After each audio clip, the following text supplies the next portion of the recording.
So, uh, Trump backed out of TPP. He tells Asian countries to pay and mind their own security. Is the US a reliable partner? Yes. Okay, good. Simple question, simple answer. Wonderful. So what is the observation or the feeling or the sentiment right now in Japan about what's going on in the United States and how to strengthen the economic relationship based on what's going on with NAFTA and other arrangements in the world? What's happening in the United States domestic politically is a very interesting dynamic observing from outside. But it's up to the American people to decide. So what we see in Japan or other countries is an American government which is now operating its own terms. With respect to TPP, it's very unfortunate that this administration decided to withdraw. But Japan is very much in favor of TPP. So even with the withdrawal of the American government, we are still pursuing to have the agreement come into force as is, or with most minimum of changes. Therefore, as we speak, in Japan, the chief negotiators of TPP 11 are negotiating in the hopes that they could come to an agreement, a basic agreement, by the time ministers and leaders meet in Vietnam in November at the APEC meeting. And as for other relationships, as you may know, we have just basically agreed to Japan-EU FTA. So we are very much in favor of pushing forward the opening of markets and developing rules to meet the new situation in the economies.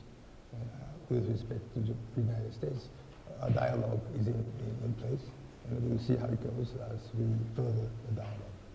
Thank you. And Glenn, you travel. You can't hear me, or you can't hear?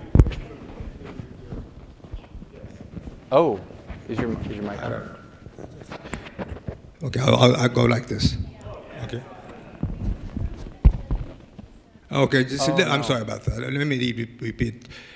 Basically, despite the fact the American administration withdrew from the TPP, the Japanese government is very much in favor of TPP. Therefore, the chief negotiators of the TPP 11, 12 minus 1, is now at this point negotiating so that there can be an agreement by the time the leaders meet in Vietnam for APEC meeting next month. We would not, it's still under negotiations, but the hopes are there will be a very basic agreement by then. With respect to other countries, other areas, Japan has just more or less came to an agreement on FTA with EU, Japan-EU. We are still working on the details, but we hope that in a year or so it will be coming into force. With respect to the Americans, there is an economic dialogue going on between Deputy Prime Minister Aso and Vice President Pence. They had a meeting a few weeks ago. And through this dialogue, we are trying to further and tighten up the relationship. Thank you, Ambassador. Is that a little bit better? Yeah? Okay. So, Glenn, you travel back and forth to Japan often. Right. You have lots of very amazing friends there. What happens when you go and you have candid conversations when no one else is listening and no cameras are on? Well, obviously, Japan, as well as many countries around the world, are very interested and very curious about what's going on in Washington and whether the rhetoric out of Washington is actually going to end up in action. And there have been a number of actions taken, for instance, withdrawal from TPP, withdrawal from the Paris Climate Accord, and renegotiation of NAFTA.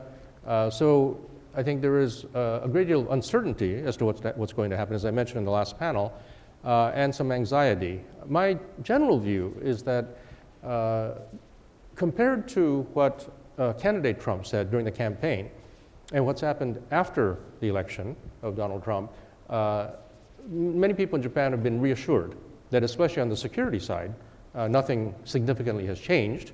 And with regard to the economic side, there is a slight change in the sense that when President Trump visited Washington, D.C., or rather when Prime Minister Abe visited Washington, D.C. to see President Trump on the 10th of February, in the joint press conference, the president said that Japan remains a cornerstone of U.S. security policy in Asia, which is exactly the same word that was used by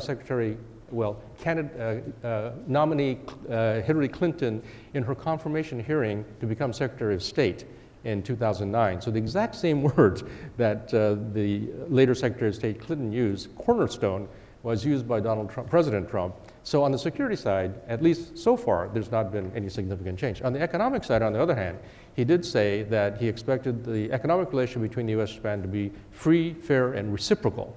And that reciprocal is something that's new. I think that's a clear indication, as we discussed earlier, that Trump himself and some people in his administration believe that there's an unequal, unbalanced relationship with Japan, that Japan is benefiting more than the United States, and that has to be rectified.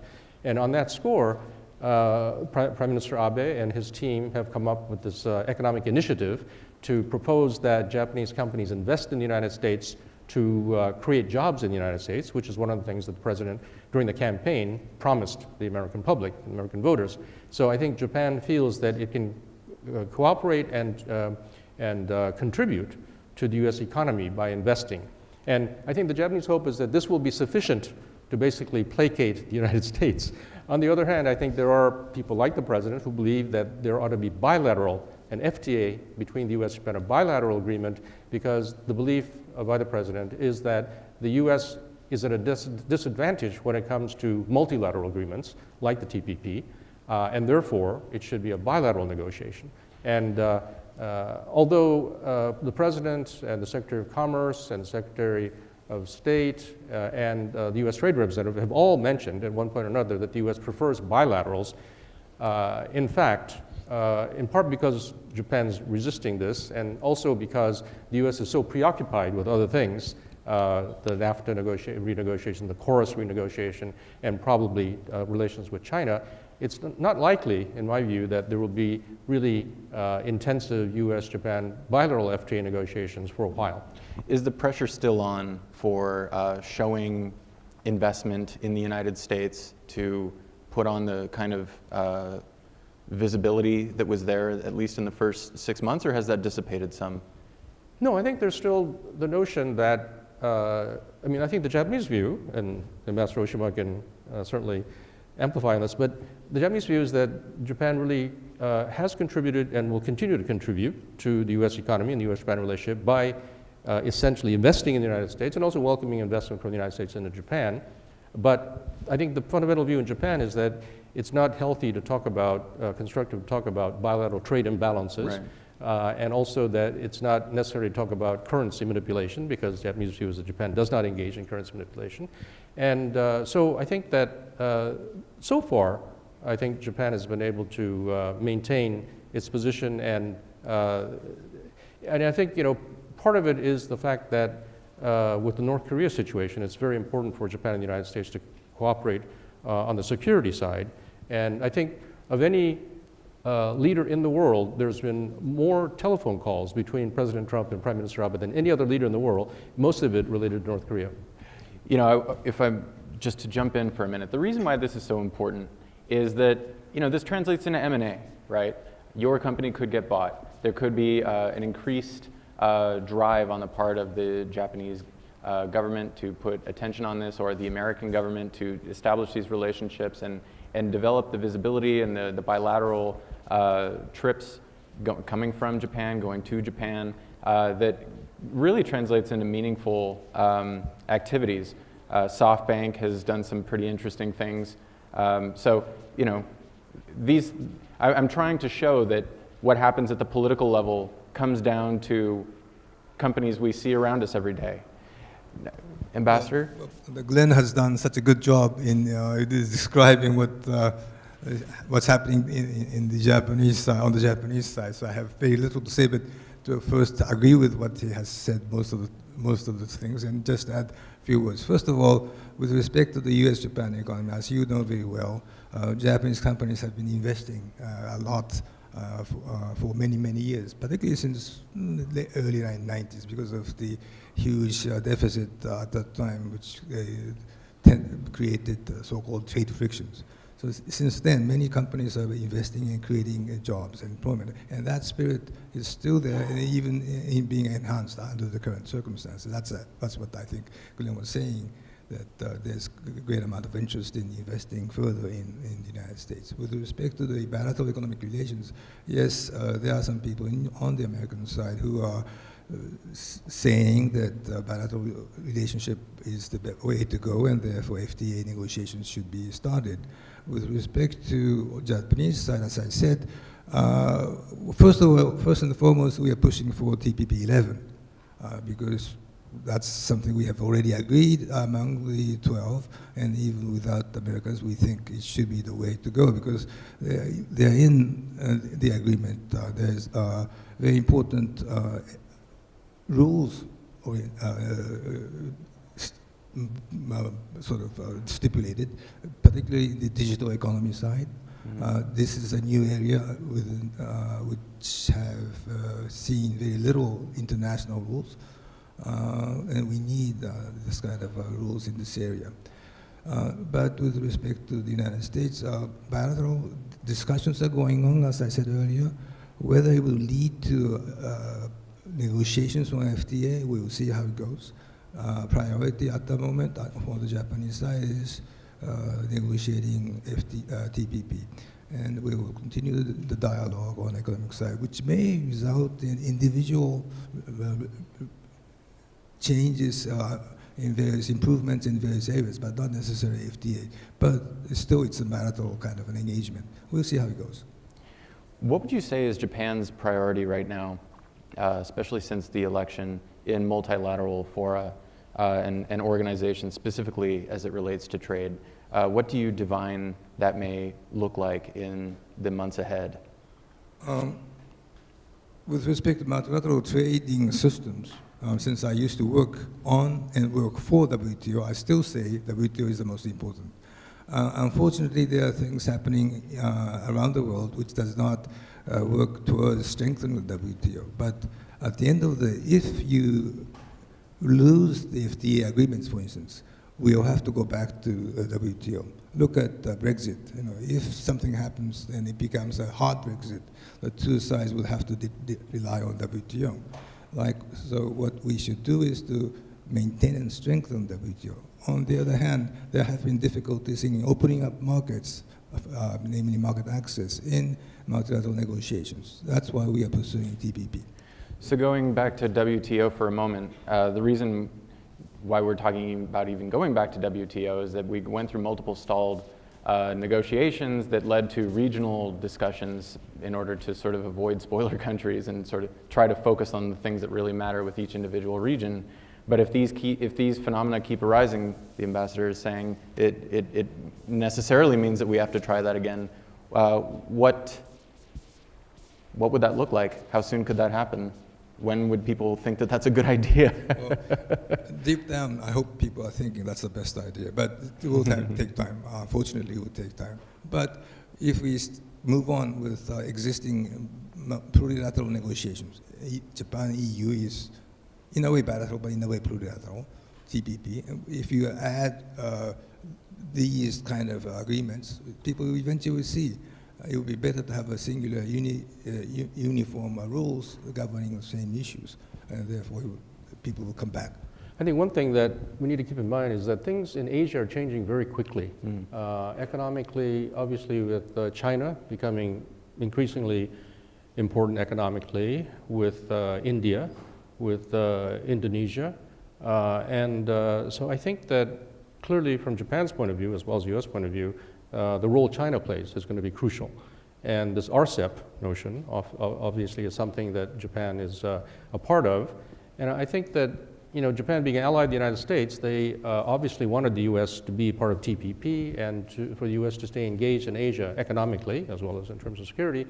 But I think there is some concern in Japan that with the US withdrawing from TPP, and if this continues and this kind of insular orientation of the United States intensifies, that Japan will probably as a matter of course, get more integrated with the Chinese economy. And that is something that I think the U.S. needs to think more seriously about.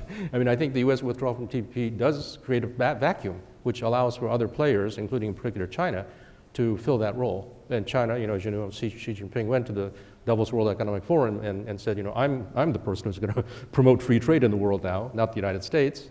And I think that's the concern, not only in Japan, but other countries in Asia, that the U.S. may cede the leadership for the economy of the region to China. If I may, I can agree with that in many respects. Yes, I think unless U.S. Takes much active initiative and involvement in Southeast Asia, for instance, those economies will be much more pulled towards the Chinese economy, that's for sure. So therefore, I think we need to have the Americans come back, but waiting that in the meantime, Japan will also will have to pursue its own initiatives. That's why TPP-11 is important, because that would involve, unfortunately, not all of ASEAN countries, but part of it. And it would be open to others to come in once TPP-11 is in force. APEC members like in Thailand, Indonesia, Korea can join. The U.S.? Yes, of course, we will be waiting for the Americans. But interesting enough, I always say this, but TPP will be open to non-APEC members as well. I often say UK should consider. Maybe India could also consider. As an India specialist myself, I can't resist this question. How likely do you feel, really, that India being a famous spoiler in international fora for trade negotiations, how likely is it that that would happen from the Japanese point of view? Never say never. It will take time, but you hear that a lot in India. I think the idea is to put it up there so the Indians can see how much benefit they could accrue from multilateral systems like TPP. So it would be up to us to always present to them. There's the chance. So now that we haven't gotten to the election yet, and I'd like to come back to that, but now that we've kind of covered the relationship and what these agreements mean to Japan and its space in Asia with regard to all of these arrangements, what does this mean for companies from the United States wanting to invest in Japan and access the market? Is there anything that companies should be paying attention to in particular? Well, as I mentioned in the previous panel, with the beef, I think that the American companies need to make it clear to the, especially the federal government, the administration, and the Congress about the importance of these frameworks that governments can create to facilitate and promote trade and investment. As I mentioned before in the previous panel, the U.S. beef exporters also obviously are being disadvantaged by the fact that Australia and Japan have a bilateral arrangement that gives them preferential tariff treatment. And also, I mentioned the EU agreement with Japan that will give preferential treatment to many EU products, including in particular wine, that I think American wine producers will not be able to benefit from the lower tariffs. There are a whole range of products and services I think that American companies will have a disadvantage in, because the world is not waiting for the United States. The world is, whether it's Japan or other countries, engaging in these bilateral and multilateral agreements because they think it'll benefit them. And so I think the American companies, obviously on a company-to-company basis, they have to fend for themselves and find the best, most competitive products and services to offer and form partnerships if necessary and pursue their corporate strategies. But I think that an important part is really to educate the governments and get the governments to do what is necessary in order to make sure that American companies are not disadvantaged compared to other companies from other countries. So putting on the persona of an American company and thinking about where my options in the world, whether that's China or Canada or going into Europe, with Japan's population decreasing, it's an older population, still the third largest economy in the world, how hot is Japan? So I think, as you say, Japan's population is decreasing, but it's still the world's third largest economy. And in terms of the level of sophistication of the consumers and the users, and the quality and level of technology, it still remains among the highest in the world, competing with the United States. So I think it really depends on the product and services. I think if you're a kind of mass producer of low-cost items with low margins, then probably Japan is not your market because the shrinking population is shrinking. On the other hand, if you are interested in high-end consumers and high value added, high profit margin, I think Japan still is a very lucrative market. Certainly software products, pharmaceuticals, luxury goods are still very high. And my friend David Pearson, who's the president of Opus One, says that despite all the increase in the wine consumption around the world, that Japan still remains the largest market for Opus One outside the United States. That's, I think, symbolic of the fact that because Japan is so brand conscious and so quality conscious, that they're willing to pay those high prices. So if you're a company that has a high quality product and you're able to find, even if it's a small niche, Japanese market can still be a very attractive market. There's some really interesting companies that go to Japan first, like for reasons that the Opus One story would say. Blue Bottle went there first, which is a high-end coffee. It's a country that we did an article on this earlier in the year. They take quality and craftsmanship so seriously, and I'm saying this here now because California just has so many companies that produce really high-quality products. So I want to go back to the election. Prime Minister Abe won. He had a pretty big victory. And what are his priorities now? What would you say is at the top of Abe's mind? Okay. Well, before I come to that, can I just have a word on economic potential between U.S. and Japan, which has not been mentioned much. That's the digital economy side. I mentioned earlier about the TPP. Because of the fact that the U.S. withdrew from TPP, there's no rules governing data flows, negative rules, people not to have data localization kind of things. So I think it's very important that ASO-PEN's agreement, dialogue includes to explore the avenues of how the two countries can work on these issues. Coming back to the point you mentioned, Mr. Abe won well, handily. Going in, of course, he was hoping that he'll be able to have a large enough majority so that he can initiate the change in the Constitution. And I think that is one of the major agenda items that he will be pursuing. Because as you know, according to the Japanese Constitution, you need to have 2/3 of the majority in both houses to initiate changes in the revision in the Constitution to put it before the voters, referendum. And now he has more than 2/3, including his coalition partner. So I'm sure that's one of the things he would be pursuing. But then all these domestic political agenda items will be subject to the most important issue around us, which is the security issue. If the situation between U.S., Japan on one side and North Korea becomes much more tense and serious, well, all these domestic political issues have to be postponed. Another agenda, of course, is to pursue the economic agenda. Abenomics has been working, but not to the extent they had hoped for initially, so they'll be pursuing how to push further the Japanese economic growth. So, Glenn, what do you think about the three arrows? So we have monetary stimulus, fiscal stimulus, and then reform, but it seems like we're going to get 2.5 arrows if he's correct with focusing on the Constitution. Which, we're going to get 3 or 2.5? So when Prime Minister Abe came into office for the second time in December of 2012, there was a focus on Abenomics, and I think the first arrow of monetary easing had some positive effect. The second arrow of fiscal stimulus has had some positive effect. Certainly the stock prices are up in Japan. The yen went from about 80 yen a dollar to about 120 yen. It's down to about 110 yen. But so I think the first two arrows had some positive effects for Japan.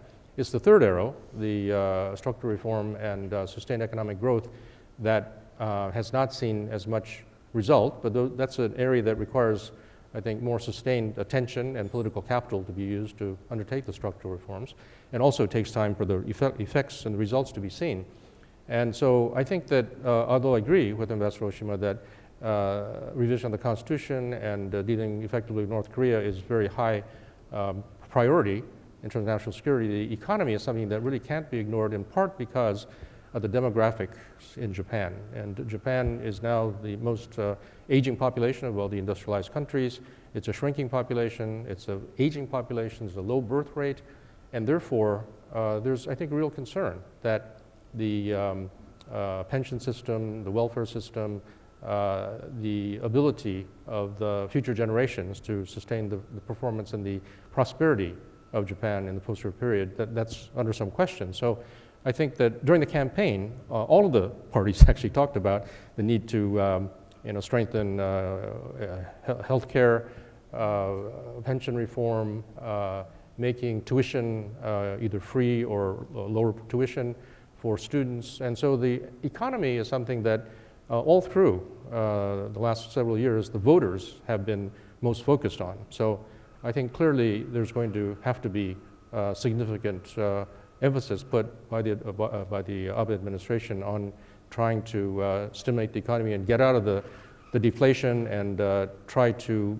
fulfill the promise of Abenomics, which has not had full measure of success. So speaking of the aging population, I think that points to other areas that are important for American companies, particularly in healthcare. Yeah, that's true. I mean, obviously, healthcare, both in terms of pharmaceuticals and medical equipment, but also in things like management of healthcare services. I think there's some real potential in Japan. But I mean, it's an area that can get in areas of deregulation, which can be difficult, as well as there are things in Japan, for instance, we all know about, where the Japanese government will put money into, for instance, setting up centers to care for the elderly, especially with people with dementia or Alzheimer's. And what we're seeing recently is that these buildings are built, but there aren't enough people to take care of the caregivers are not sufficient. And that then poses the question of to what extent Japan is going to allow for immigration, especially from places like the Philippines or Thailand or Indonesia, where there have been some imported immigrants, in particular in areas like healthcare. But there are continuing issues on that, and I think there's probably over the next several years going to be more discussion about what levels of immigration and what areas. I mean, Japan has always said that they're welcoming professional, highly educated workers, but I think that on the level of the non-professional workers, there still remains some real resistance. And there hasn't actually been a full-scale discussion and debate about that in Japan, but I assume that the debate is starting to percolate, and I assume that there will be fuller debate in the near future. I agree with that. Because of the need, the demographic need to supplement the existing labor force with foreign labor force, I think there will be a much more open attitude. Now, how quickly and how largely that introduction of foreign labor would much depend on the debate. But as he mentioned, I agree with Glenn that the debate itself will quicken because of the needs will be much more acutely felt. The one other thing that I think is really interesting in Japan is that partly because of the aging population, partly because of the shrinking population, and also partly because of the long time up to now resistance about immigration, the role of robotics and artificial intelligence, I mean, that is really something that is at the center of a lot of discussion and debate in Japan. And both to take up the slack, the fact that there's a shortage of labor, but also in even very sophisticated things, like checking in at hotels, for instance. Wow. There's a hotel that now is, everything is automated. I mean, Japan has had, really leading-edge robotics for manufacturing, like for automobiles and especially precision instruments. And so, I mean, there are some companies, like medium-sized enterprises in Japan, that have like 80% market share of certain products that rely on the precision, and that is largely as a result of using robotics. And so that is also, I think, an opportunity for Japanese companies, but also American companies that have advanced AI and robotics capabilities. And so that is a really exciting new area, I think, that we're seeing in Japan. You know, I got to take the opportunity to ask a cultural question. I love cultural questions about India, and I can't resist this one now. What explains the Japanese tendency toward robotics and affection for robotics? You see automation in a lot of places. Is there something that is a cultural groove that this fits into that makes? Because if you ask me similar things Toyota, if you ask me something similar about India, you know, Indians have very specific reasons why they prefer services. You know, there's just these cultural factors that sort of lead to competitive advantages.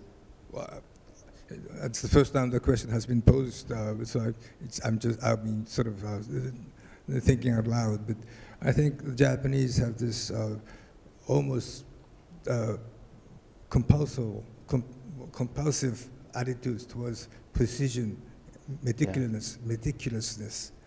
You can see it anywhere. So once you are given some work to do, people are not satisfied until you do a very good job. And then there will be somebody else who is doing a much better job. Then you have to sort of, nobody tells you to do this, but it's inner thing that sort of pushes you forward to do a better job. So precision, that leads to quality, that leads to precision, and that leads to maybe automated things. I don't know.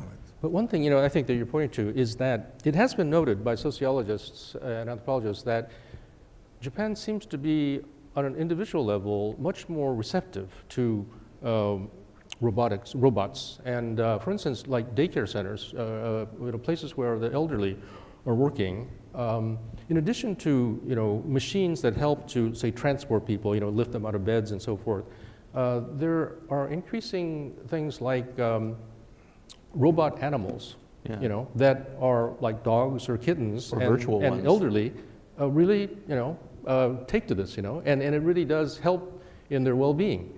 And you know, in certain parts of the United States, I think there's this notion, well, you know, these are mechanical, you know, non-animate, you know, things, and I think there's more of a distance. Whereas in Japan, I'm not sure of all the reasons. I mean, some attribute to religion, but there is, I think, more receptivity to having humanoid types of machines that perform functions that are welcomed. That it doesn't necessarily require a human being, you know, if it's an instrument that will perform that function. So, from that perspective, I actually think that the receptivity is such that the diffusion of robots is going to be much faster in certain parts of Japan than in the United States. Just to give you an anecdote, which supports his argument. We have at our home one of those robotic vacuum cleaners. My wife always talks to it as if it's a pet. Yeah. Why are you doing? What are you doing? Kind of a thing. It's something I've always wondered about, and I asked someone on our team was an executive at Time Inc. International and Fortune, and he said, you know, he spent a lot of time in Tokyo, and his best guess about why vending machines are so popular is that it's a very polite society, and you can't spend as much time with the people that you know, the person on the corner who runs the corner store. You got to be efficient about your day because it's Tokyo, and you got to get about your business, and you just got to get the thing and be on your way. You can't ask about the family and how it's doing and all of that. Is that true? I think in some ways, yes, because interpersonal relationship is so what should I say, complicated emotionally. So maybe it might be better to do away with that, deal with instead of human beings, non-animate objects. Yeah. So Tamagotchi makes life easier relationships. I was going to ask one last question. We've only got 1 minute, basically. What explains the beneficial or the positive relationship between Trump and Abe?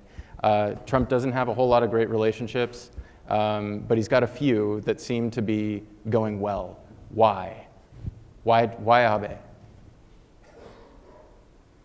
I think, well, I have not been inside the dialogue between the two, but people tell me that there's a good chemistry between the two. The reasons, I don't know, yeah, except for the fact that Mr. Abe is very attentive to other people. He follows other people's sentiments very closely, I think, and that's why he knows what degree of reaction he should make when Mr. Trump says or does something. That's the only thing I could think of. So I think there's actually 3 reasons for that. The first reason is North Korea and the need for the United States and Japan to work cooperatively with each other. When they were playing golf in Mar-a-Lago back on February 10th or 12th, the North Koreans shut out their missile, and that resulted in this hastily called news conference where President and Prime Minister had their news conference, and President Trump said, we stand by our ally Japan 100%. He didn't even mention South Korea or North Korea in his statement. He just talked about Japan. And so North Korea, I think, really has been one element that requires the two to work together, number one. Number two, I think, having read several of Donald Trump's books, as well as some speeches and articles he's had since the 1980s, he actually has a very respectful view of Japan as a powerful economy.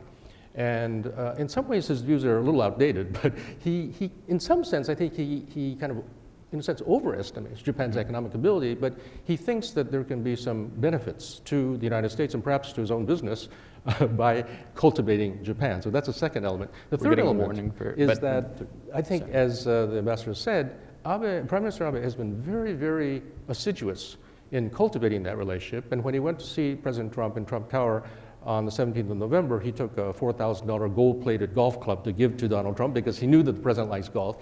He showed a videotape of Arabella, the 5-year-old daughter of Ivanka, singing and dancing a song that Kotaro, is it, the Japanese entertainer, sings and dances. And so he knew that Ivanka and Jared Kushner would be there, so he showed that. And then he said, according to the Japanese media, and this has been confirmed by several friends of mine in the Japanese government, the Prime Minister said something like, you and I have several things in common, Mr. President. You've had as your enemy the New York Times. I've had as my enemy the Asahi Shimbun. I've managed to tame the Asahi Shimbun. I hope you will also tame the New York Times. And apparently Donald Trump thought that was great. So he felt he was with a bosom buddy. And so on the 10th of February, when they met in Washington, in the press conference, Donald Trump said, when the Prime Minister came to the White House, not only did I shake his hand, I hugged him because we have such great chemistry. We've got great chemistry. So Abe, I think, has been very, very effective.